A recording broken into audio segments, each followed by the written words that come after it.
question that we have coming up. Two, what is more important, the tool or the person who's using it themselves? So I think Lynn's be a great question for you because I know you have a lot of really good insights on this. Did you say me? Yeah. Oh, okay. All right. Well, of course, the answer is the person or the human or the employee, whatever. Of course, that's always, um, but it's not the tool or the person. It's everything in between that nobody's redesigned. So you have the tool, you have the person or the employee, but there's nothing to really bridge that gap. And you can put a tool in the hands of a great person and still fail because the workflow, the decision rights, the accountability around them are broken. So the person matters more, obviously, but the person is not the real lever. The real lever is the organization built around both of them. And when Julius was talking about, in a way, my words, how disruptive AI will be, not necessarily in a bad way, but it is already to the workplace and the whole organizational infrastructure. And when you start peeling away at all of that, it is again overwhelming for companies because now they have to talk about their whole talent management structure. They have to talk about their jobs. They have to talk about what are the legacy job qualifications that have existed for this particular job for the last 10 years that no longer really matter. Does it really matter anymore that you have 10 years of experience working at ABC? Or does it matter that you can prove and show you have the competency levels and skill sets to do the job? And that kind of shakes everything up. So it's kind of when you turn the rock over and you see what's underneath the rock, you either think, okay, we got to jump in and take care of this, or we just put the rock back down. So those are the pieces when it comes to the people part that really doesn't have anything to do with the actual tool. Um, let's see. Clarence, I think this would be a good spot for you to kind of jump in about, if it's the tool or the people, because I know what you're working on building. Yeah, thank you, Lynn. And honestly, I think I'll echo much of what Lynn said there. And of course, I want to say that the person matters more. And I think that there's no question when it comes to that. My entire career has been built around people, and this chapter of my work now is about empowering the human behind the machine. And of course, if we're talking about human life versus the life of a machine, it's human life above all else. But that said, I pride myself on being a great thinker. I don't like binary black and white answers. And like Lynn said, I intentionally try to look between the lines because I think that's something that's as complex as AI and human intelligence integration requires that kind of lens. So, with a lot of caution, I'll say that the answer to this is highly contextual. The person that is using it can use it ethically or not. But the tool itself can also be good and it can be bad depending on how it's built and what safeguards are designed into the tool.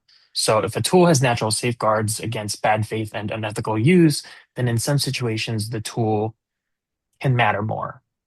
And that's actually the principle that we're building Empowered on. We're using AI to synthesize dozens of data points about a person, their values, their working style, and what actually matters to them into something that a human recruiter could never assemble alone on their own. But the tool doesn't replace the human judgment. And I think that's the most critical part in this whole thing is that the tool is there to inform it so that that person on the other end is making a better aligned decision, not an automated one. But we also have to understand that AI's actual impact is much more broad than that. Yes, there are absolutely very real downsides, but it also has the ability to have positive impact, like Marco was talking about earlier. It has the ability or the potential to make entrepreneurship much more sustainable, to help people climb out of poverty, to let small businesses compete with larger corporations, and even make knowledge and education much more accessible. And that I think is worth protecting, which means both the person and the tool need to be held to a standard. No, that's definitely you're right. And so when I'm working with different tools, each tool has a different functionality and it can do like different things. But as you said, because we, took the time to learn, different parts of AI and learn, how it works in regards to our organization, we can pretty much use any tool that we need to, because we've actually fixed the human first. We taught the human first, and then we were able to use the tools. Julius, do you want to talk next? Yeah, I agree with Lynn and Clarence about that. I think it's more of the person. So, like for example, I ran a workshop in one of this company in the Philippines, and then I asked them to use ChatGPT, and I gave them instructions of what the outcome should be, and then they just invent whatever they want in the prompt, and everything that it comes out there depends on the prompt that they're using. So I believe if you wanted to move forward, for example, in an organization, it must be the person who will be trained, it must be the person who will be skilled, it must be the person that who is already ready to take the responsibility. So like what Clarence said and Lynn, the responsibility lies more on the person, not on the tool. Thank you, Marco. Yep. First off, I just want the fellow panelists are amazing. This is some great stuff, and I'm taking notes as you all are talking because we're all here to learn and get better at this stuff. So I appreciate it.